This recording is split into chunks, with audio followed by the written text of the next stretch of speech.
주님 평화.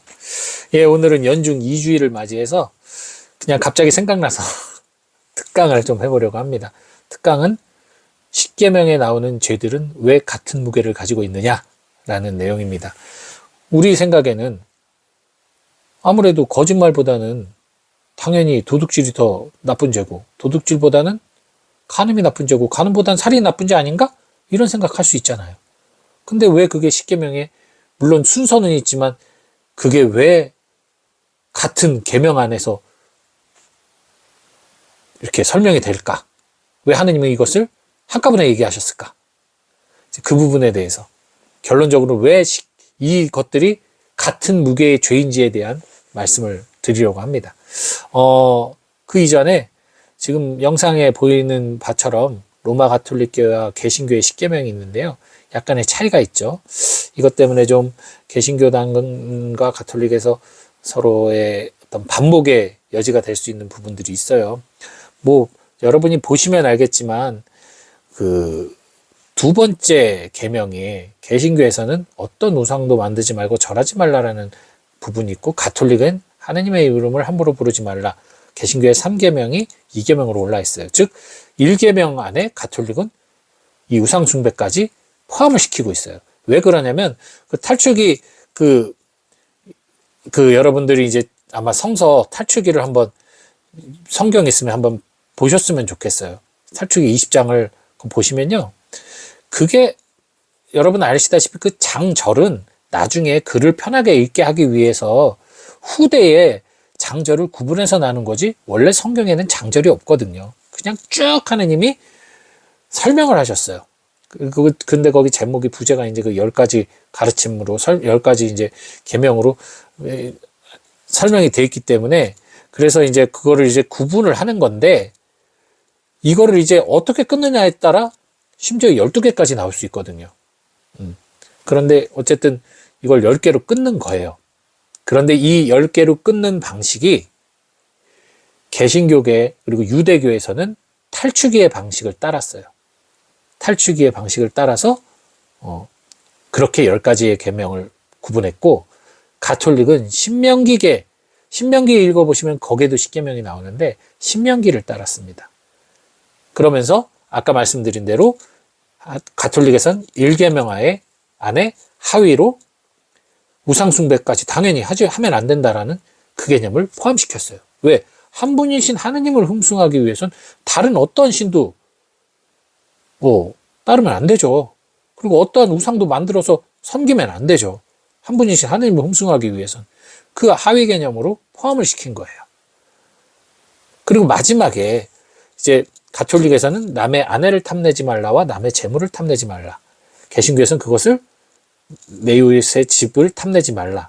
이렇게 가톨릭의 2개의 개념을 개신교에서는 하나의 계명으로 넣는데, 왜 그러냐면은 탈출기에서 보면 그래요. 남의 아내와 뭐와 재물을 탐내지 말라. 그래가지고 아내를 그 재물에 포함시켜요. 당시 유대교의 그 남성 우월주의가 그대로 반영돼 있죠. 그 아내도 재물인 거예요. 하나에. 그렇게 해서 하나로 묶어서 해석을 합니다.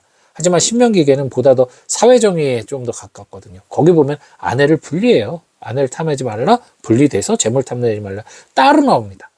가톨릭에서는 신명기의 십계명, 분류법을 따라서 그렇게 십계명이 만들어져요. 근데 여기서 더 중요한 건 결국 같은 본문을 갖고 어떻게 자르느냐에 따라서 달라진 것 뿐이지 본질적으로 내용은 똑같습니다. 그거를 개신교에서는 가톨릭이 우상 숭배를 하기 위해서 일부러 그 우상 만들지 말고 절하지 말라를 삭제했다라고 얘기를 하죠.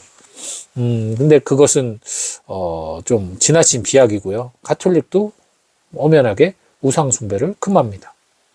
우상 숭배 하지 않도록 권고하는 게 아니라 명령하고 가르쳐요. 그러면 일반 분들이 그러겠죠. 성모상이 뭐냐? 예수님상이 뭐냐? 그것만 있는 거 아니에요. 요셉상도 있어요. 베네딕토 상도 있고 프란시스코 상도 있어요. 상들은 다 있습니다. 근데 우리가 그 상을 만들어서 그 상을 신으로 섬기느냐? 절대 아니라는 거예요. 절대. 만약에 그 상을 신으로 섬긴다면 그 사람은 교회에서 파문입니다. 이거는 천주교 신자분들 중에서도 정확하게 아셔야 돼요. 혹여라도 내 민간 어떤 미신적인 사고가 있어서 그 상을 신처럼 떠받들고 계신 분들 계시다면 당장 돌이키십시오. 그것은 우상숭배요. 그것은 큰 죄악입니다. 그래서는 안 돼요. 우상에서 뭐가 기적이 일어나는, 하느님은 정말 손톱만한 뭐 돌멩이 하나로도 온갖 기적을 다 하실 수 있는 분이에요. 하느님이 하고자 하시면 뭐든 할 수 있을 뿐인 거지 그 상 자체가 영험한 건 아니라는 거예요. 그러니까 그 상에 기대요. 그 상을 뭐 붙들면 그 상에서 뭐가 기적이 일어난다. 이러한 생각들은 매우 위험한 민간 신앙이니 여러분들 주의하시기 바랍니다. 이렇게 늘 교회는 가르치고 있어요. 혹여라도 이 우상이라고 말하지 마시고 이 상을 만든 이유는 단순해요. 흔히 말하는 교육이에요. 예전에는 특히나 글을 못 읽는 사람들이 많았기 때문에 그림이나 성화나 성상을 통해서 교리를 가르쳤어요. 거기에 상징을 통해. 그래서 그 상을 통해서 우리가 좀 더 신학을 쉽게 정확하게 배울 수 있도록 교회가 배려를 한 거죠. 그렇기 때문에 개신교에서도 만약에 그런 것으로 따지면은 예수님 그림 있어서는 안 돼요. 근데 그림에 보면 뭐 예수님 그림 있잖아요. 그리고 개신교 신자 여러분, 예수님 그림이 그려져 있는 어떤 흔히 말하는 성화라고 하는 그 그림 밟으라고 하면 밟겠어요? 찢으라면 찢겠어요? 예수님 아닌데? 안 하잖아요. 왜? 그 자체가 어떤 의미가 있어서가 아니라, 그 자체가 무슨 신적인 권능이 있어서가 아니라 우리가 그 그림을 통해 예수님을 이미진하니까. 그 그림이 예수님은 아니지만 그 그림을 보면서 마치 나의 부모님의 유품을 갖고 있으면 그 유품을 보면서 부모님을 떠올리고 소중하게 간직하듯 그 그림이 아무것도 아니래도 그 그림을 보면서 우리는 얼마나 재밌어요. 머리 길고 거룩하게 생기고 수염 있고 좀 옷이 약간 그 중동인 같이 생긴 그 그림, 예수님 닮은 그림만 보면 누구 하나도 물어보면 이거 누구야? 그러면 예수님이라고 그러잖아요. 그게 예수님이에요? 아니잖아요. 근데 우리 그렇게 말을 해요. 그럼 그것도 일종의 우상숭배나 다름없어요. 예수님도 아닌 종이 쪼가리 예수님이라고 말하는 거. 집회에 있는 율곡이 그게 진짜 율곡이에요? 하지만 우리 그 율곡이라고 말하잖아요. 거기 써 있다고. 그것도 우상숭배가 되는 거예요. 내가 아무것도 아닌, 진짜가 아닌 것을 진짜라고 말을 하는 것과 같으니까. 아니잖아요. 그건 확대 해석입니다. 절대로 가톨릭은 우상숭배 하지 않아요. 그러나 민간인, 누구나 그렇듯이 민간인의 기복적 신앙 안에 있어서는 그런 성상뿐만 아니라 어떤 여러 가지를 보면서 약간 영험하다고 느끼는 거. 왜 여러분 전 보러 다니는 사람들 보면 왜 그러겠어요? 그것도 우상숭배잖아요. 그 전 보러 가면 거기 있는 무슨 만신이고 뭐고 그런 거 보면서 그 존재가 말하는 것을 믿는 거니까 그 우상숭배거든요. 그럼 개신교에서도 아실 거예요. 그 우상숭배잖아요. 그런 것처럼 단순히 상만의 문제가 아니라는 거예요. 우상숭배의 문제는. 그러니까 여러분들 그 부분은 여러분들이 좀 꼭 인식을 하시고 계시기 바랍니다. 자, 어쨌든 저는 로마 가톨릭 교회의 십계명을 가지고 얘기를 하고자 합니다. 뭐 제가 아무래도 가톨릭 사제니까요. 방금 말씀드린 부분, 한 분이신 하느님을 흠숭하여라. 또 하느님의 이름을 함부로 부르지 마라. 주의를 거룩히 지내라.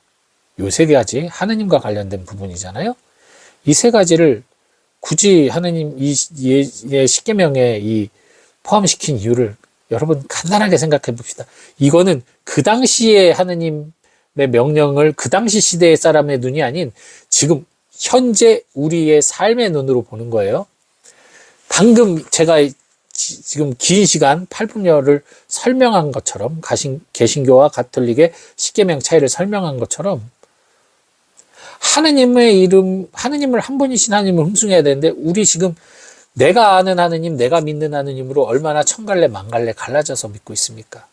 같은 이름인데 그 안에 들어가 보면 믿는 하느님의 모습이 달라요. 내가 하느님을 만약에 어떤 표현을 그리라면 전혀 다른 그림들을 그릴걸요? 정의로운 하느님, 공의로운 하느님, 의로운 하느님, 뭐 이렇게 그린 사람 있는 반면 사랑의 하느님, 자비의 하느님, 분노의 하느님, 용서의 하느님, 하느님의 모습이 달라요. 기도를 꼭 들어주시는 하느님, 참아주시는 하느님 다 달라요. 하느님이라고 하지만 정확하게 하느님 전체를 우리가 다 표현할 수 없어요. 그렇기 때문에 아무리 내 개인적인 하느님의 상이 달라도 우린 보편적인 가르침 안에서 한 분이신 하느님을 믿어야 되는데, 실제로는 천갈래 만갈래 나의 모습, 나의 생각에 따라 하느님의 모습이 달라질 수 있다는 거. 그래서 그러지 말라는 거예요. 내가 생각하는 하느님이 그렇다고 해서 그것만을 주장하거나 그것만 옳다고 여기는 것은 위험한 거죠. 근데 많은 사람들이 그러지 못하기 때문에. 두 번째, 하느님의 이름을 함부로 부르지 마라. 우리 얼마나 쉽게 하느님의 이름을 부릅니까? 하느님의 이름을 입에 담고 얼마나 쉽게 죄를 저지르고 얼마나 쉽게 이웃에게 함부로 하고 싸우고 그럽니까? 사실 하느님의 이름을 함부로 부르지 마라. 정말 우리는 하느님의 이름을 함부로 부릅니다. 왜? 이 세상, 하느님이 만들어 놓은 이 세상 만물은 하느님께서 당신의 네임들을 걸고 만드신 세상이에요. 하느님의 이름, 하느님의 말씀으로 이 세상을 창조하셨단 말이에요. 근데 이 세상에, 우리가 이 세상을 함부로 다룬다면, 자연을 함부로 다루고, 사람을 함부로 다루고, 동물을 함부로 다루면 그 자체가 하느님의 이름을 함부로 부르는 것과 다름없어요. 함부로 하는 것과 다름없어요. 네.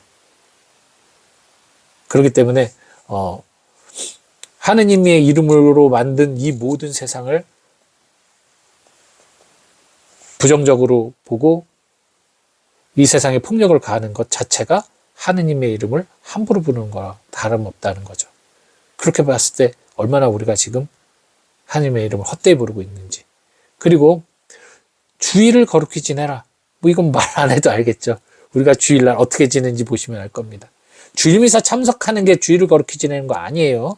몇 번을 말씀드리지만 주일을 거룩히 지내는 것은 정말 주님 안에 쉬면서 정말 당신이 만든 이 세상을 관조하면서 하느님의 뜻대로 선을 베풀고 사랑을 나누는 그러한 기쁨을 나누는 시간이에요. 그게 근데 율법에서는 안식일법이 되면서 그때 아무것도 안 하고 멈춰 있어야 되고 움직이지 말아야 되고 이렇게 변해버렸죠. 그게 아닙니다. 하느님이 쉬면서 이 세상 당신이 만든 세상을 기쁘게 받아들이고 행복하게 누리셨던 그 모습을 우리도 본받아서 주일날 기쁘게 친교하면서 사랑을 나누라는 의미죠. 근데 우리 주일날 어때요? 친교하고 사랑 나누기보다는 주일날이 더 바쁜 경우가 많죠. 평일에 일하고 주일 하루 쉬니까 더 놀아야 되겠고 더 쉬어야 되겠고 더 자야 되겠고 더 먹고 즐겨야 되겠고. 사실은 주일을 거룩히 지내기보다는 주일을 정말 뭐라 그럴까요? 더 막 쾌락으로 지내든가 아니면 그냥 세상을 바라보고 그럴 여유도 없어. 그냥 지친 몸 그냥 쉬던가. 뭐랄까 주일은 그냥 쉬는 날로 여기지 거룩히 지내는 날로 여기는 사람들이 실제로는 많지 않다라는 거. 많은 가톨릭 신자는 주일 미사 참배하면 그걸로 주일을 거룩히 지켰다라고 생각하는 거. 고해성사할 때 많이 하시잖아요. 주일을 못 지켰습니다. 이런 말을 하잖아요. 미사 빠진 것 같고. 그러니까 이 부분도 우리가 얼마나 생각 없이 지내는지. 네 번째, 부모에게 효도하여라. 뭐 이것도 말해 못합니까? 다 부모님 떠나고 나서 하는 말은 똑같죠? 거의 95% 이상은 부모님께 정말 불효자였습니다. 난 불효녀였습니다. 너무 불효했습니다. 효를 다하지 못했습니다. 물론 정말 최선을 다했고 효했다는 분들도 가끔 계시긴 해요. 하지만 대부분은 부모님 떠나보낸 후 내가 다하지 못한 부분에 대해서 후회하기도 하고 고통스러워하기도 하시죠. 효도라는 거 쉬운 거 아니에요. 네. 우리가 부모가 우리에게 준 사랑만큼의 절반이라도 하면 효도한다고 할걸요. 그만큼 우리는 부모님을 섬김에 있어서 부모가 우리에게 행했던 그 사랑만큼의 이르지 못해요. 그러니까 우리는 기본적으로 불효자일 수밖에 없어요. 사실 궁극적으로 따지고 봤을 때 우리의 아버지신 하느님에게 우리가 얼마나 불효자인지 보시면 알 거예요. 그러니까 이것도 그만큼 우리가 많이 부족한 부분인 거죠. 자, 사람을 죽이지 마라. 이거는 뭐 대부분의 사람들은 살인 안 했잖아요. 우리 살인 안 하잖아요. 살인은 진짜 뭐 뉴스에나 나올 일이지. 우리 대부분 우리가 일부러 사고로 누굴 죽일 수는 있겠지만 내가 일부러 누굴 죽인 일이 어디 있습니까? 우린 살인 안 합니다. 이렇게 말하실 수 있죠. 이거는 별로 없는 특수한 경우입니다. 아니요. 역사를 통틀어 봤을 때 우리는 무수한 살인해 왔어요. 어마어마하게 많이. 전쟁이라는 걸 통해. 합법적 살인이죠. 수십만, 수백만이 죽어나갑니다. 예. 전쟁을 종용하고 동참하는 사람들은 다 살인미수범이에요, 사실. 살인, 사주하는 사람들이고, 살인교사. 전쟁을 종용하는 사람들. 전쟁은 결국 상대방을 죽여야 되는 거니까. 우리의 마음 안에 이러한 살인의 마음이 있는 거예요. 누군가를 말로 죽일 수도 있죠. 말로 그 사람이 더 이상 살 가치를 못 느끼게 해서 목숨 끊게 하잖아요. 이런 게 얼마나 많아요. 왕따라던가 따돌림들. 정말 너무나 먼 것 같지만 실제로 너무나 가까이 있다는 사실. 살인이라는 게. 그래서 이게 특별한 게 아니라 사실 오히려 너무나 만연돼 있다는 사실을 여러분 잊지 마십시오. 어떤 방치, 안전지대를 제대로 방치하지 않은 것도 방조죄나 다름없죠. 그래서 사람들이 수많은 사람들이 그 사고로 죽거나 이러면 그것도 살인이나 다름없는 거잖아요. 그리고 우리나라는 특히 낙태, 살인하고 있죠. 그러니까 오히려 이것은 특별한 게 아니라 너무나 만연돼 있습니다. 자, 6번째, 간음하지 마라. 저도 상담을 하면서도 느끼는 건데, 간음, 불륜, 엄청난 게 나쁜 짓이라고 느끼지만 사실 엄청나게 많은 사람들이 하고 있어요. 이건 바람 피고 이런 거는 상담에선 기본적으로 깔려 있어요. 부모님 대해 깔려 있거나, 내 가족에 대해서 깔려 있거나. 젊은이들의 그리고 무분별한 성적 만남 이런 그것도 일종의 간음이나 다름없죠. 내 몸을 함부로 하는 거니까요. 오늘 제2독서 말씀처럼 내 몸을 함부로 하는 거니까요. 원나잇 스탠드를 즐긴다거나 하는 그런 것들. 이게 엄청난 대죄 같지만 너무나 만연돼 있어요. 이것 또한. 그죠? 예. 거의 보편적인 느낌이 들 정도로 너무나 많은 사람들이 지키는 사람도 지키지만 부부 정결을 지키는 게 진짜 세상 어려운 거잖아요. 사실. 그거. 그리고 7번째, 도둑질 하지 마라. 이거는 여러분이 안 하는 것 같지만 이렇게 있을 때 공공시설에서 내가 그거 하나만 가져가라고 놓은 건데 3개씩 집어간다거나 해보셨죠? 그리고 굳이 필요하지 않은데 챙겨온다거나. 그게 도둑질 아닌 것 같죠? 하지만 그건 분명하게 내가 그걸 탐내서 다른 사람이 가져갈 수 있는, 필요한 사람이 가져갈 수 있는 기회를 놓치게 만드는 거예요. 내가 가져가는 거. 이거 도둑질이에요. 대단한 남의 집 담 넘어가가지고 물건을 훔치는 것만이 도둑질은 아닙니다. 그리고 내 마음을 뺏어간 구독자 여러분들도 도둑이에요. 그거를 잘 웃자고 한 얘기고요. 그래요. 그래서 사실은 우리 일상 속에서 굳이 내가 필요하지 않은 것, 혹은 누군가가 더 필요할 수 있는 것을 내가 취했을 때 그것은 도둑질과 같습니다.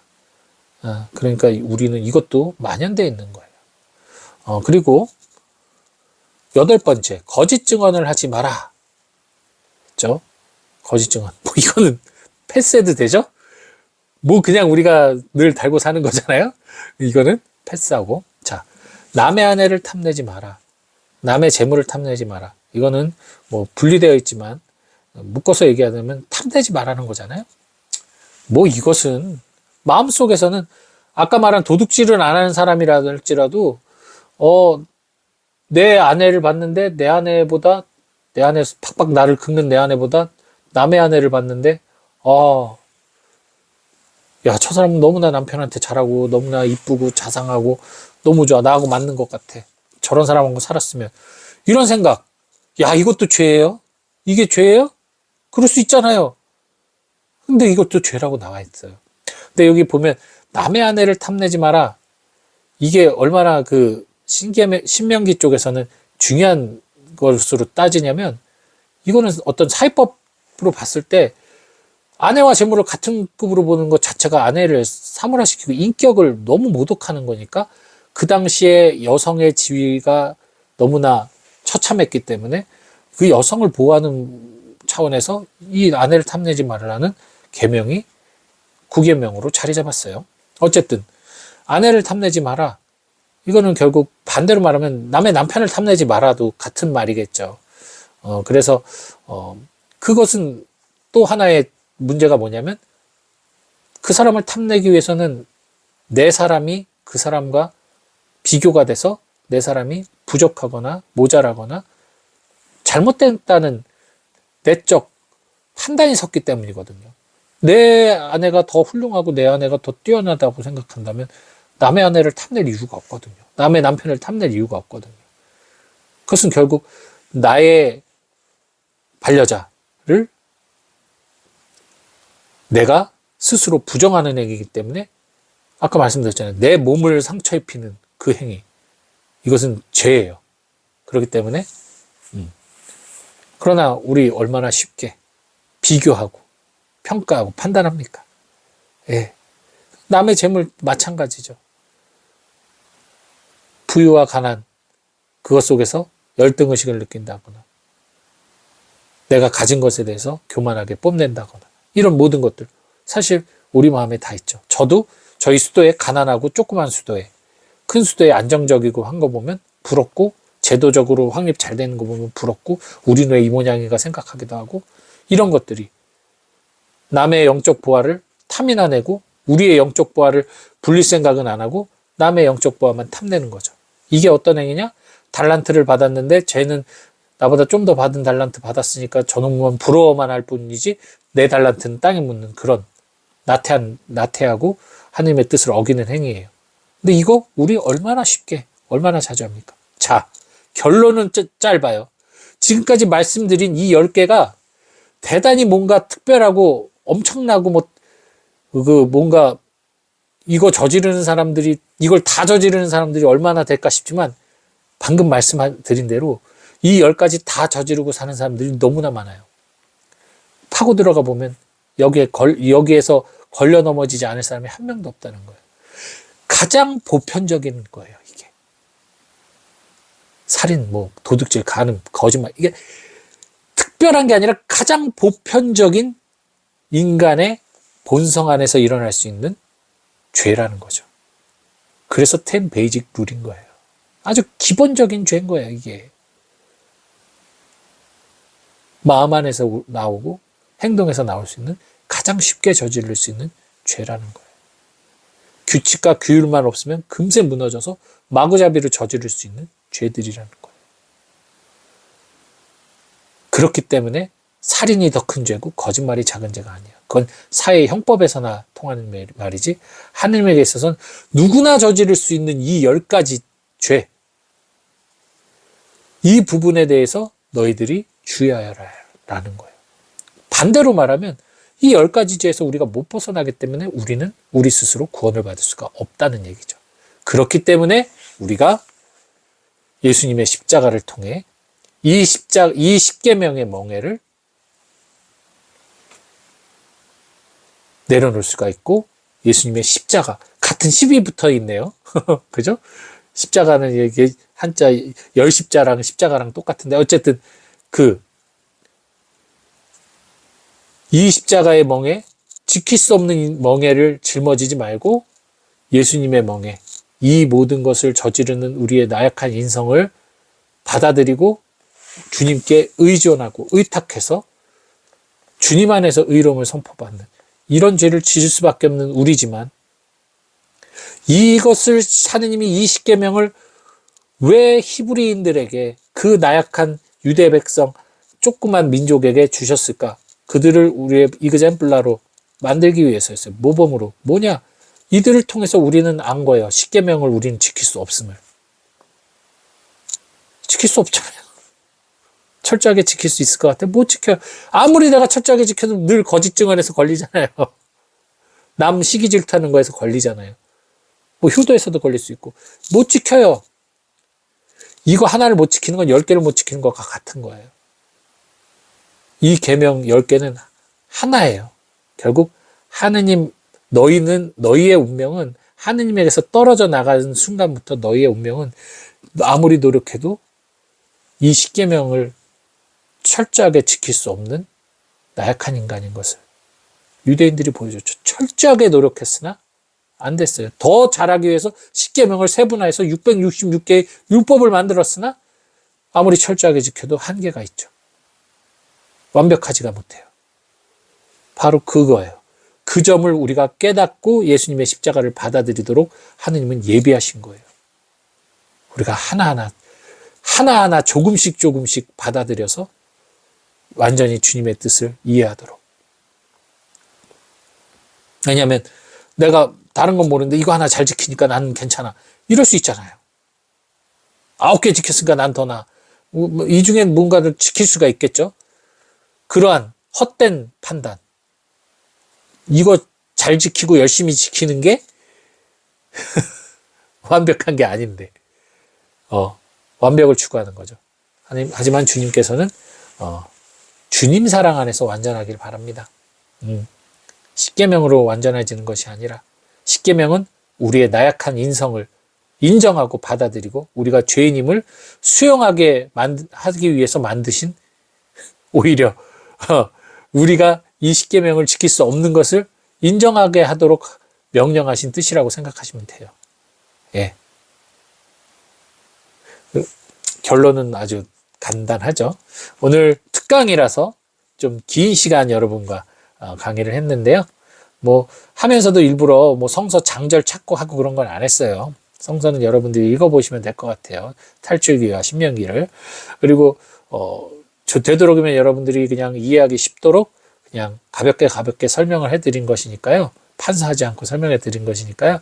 여러분들이 뭐 그냥 그것을 가볍게 받아들이시면, 공부하려고 받아들이는 순간 또 하나의 규칙, 규정이 될 수 있어요. 그냥 가볍게 이해하시고 받아들이면서 그 느낌을 갖고 살아가시기 바랍니다. 우리는 십계명을 지키기 위해 이 세상에 태어난 것이 아니라 바로 예수님의 십자가의 삶을 살기 위해서 이 세상에 태어났다는 사실 기억하시고 오늘도 행복하게 그분이 주신 우리의 십자가를 지고 살아가도록 합시다. 주님 평화.